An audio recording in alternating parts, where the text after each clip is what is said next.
If you're looking for a miniature tree fern or dwarf tree fern, then Blechnum gibbum or the Silver Lady Fern is one to consider. It's also known as Oceanopterus gibber, and this is a tree fern that you can grow outdoors or you can grow it indoors.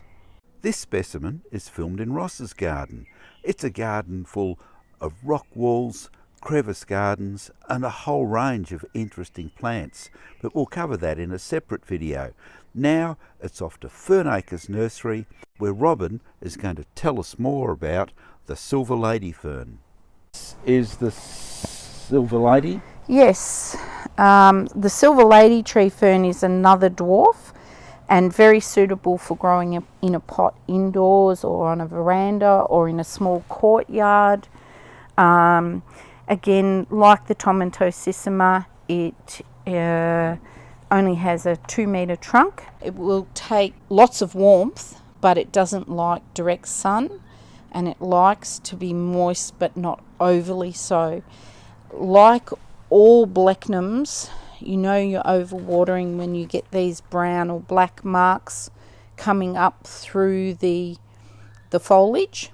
That's a sure sign that you're giving it too much water or there's too much cold. The new growth emerges from the centre like all tree ferns, and it is a much lighter, brighter green than the older fronds, and they tend to have a slightly black, covered in a slightly, not dense, but black stripes on the emerging foliage.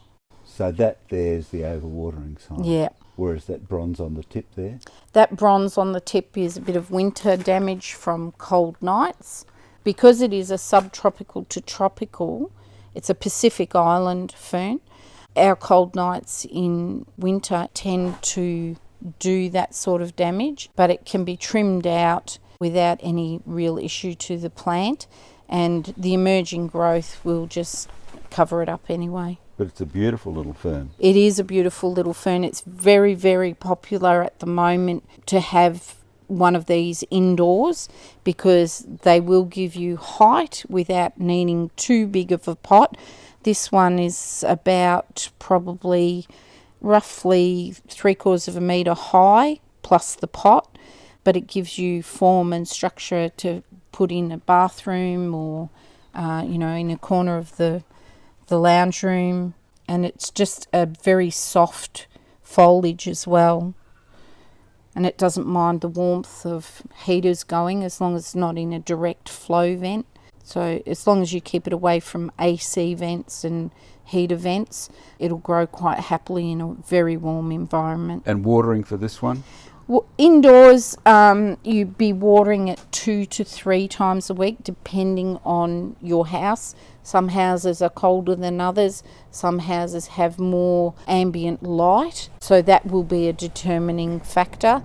But like all tree ferns, keep them somewhat moist, but don't necessarily leave them sitting in water. This one in particular, being a Blechnum, will tell you by those dark colours coming up through the stem.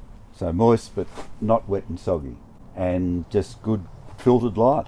Good filtered light, good ambient light.